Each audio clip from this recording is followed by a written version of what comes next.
তোমাদের সাথে আমি একটা ভেটকি মাছের রেসিপি শেয়ার করছি। রোজই আমি তোমাদের সাথে চেষ্টা করি ভেটকি মাছের রেসিপি শেয়ার করতে।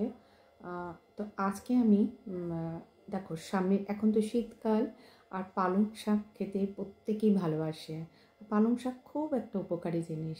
তো এই পালং শাক দিয়ে কীভাবে ভেটকি মাছ বানাবে, আর কত সহজে সেটা কত কম সময়ের মধ্যে হবে এবং ভীষণ ভালো খেতে হবে, তোমরা একবার বানিয়ে দেখো। আর তারপর তোমরা আমাকে অবশ্যই জানিও। আমি চাই তোমরা বানাও, বানিয়ে খেয়ে তারপর তোমরা আমাকে রিভিউ দাও যে হ্যাঁ, তোমার এই রান্নাটা খুব ভালো বা খারাপ। তো দেখো আমি কী করে বানাচ্ছি।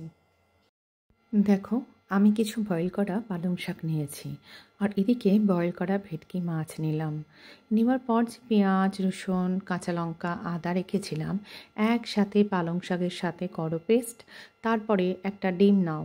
নেওয়ার পর তুমি ওই মাছের সাথে, মাছের পরিমাণ অনুযায়ী যদি 6 পিস হয় তাহলে একটা ডিম ঠিক আছে।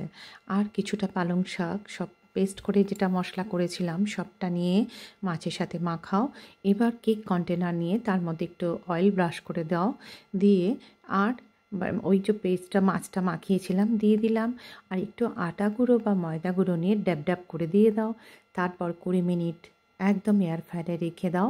দেখো এরকম একটা পিস পিস করে কেটে সার্ভ করো, আর খেতে খুব ভালো হয়, ছোট বড় সকলের ভীষণ প্রিয়।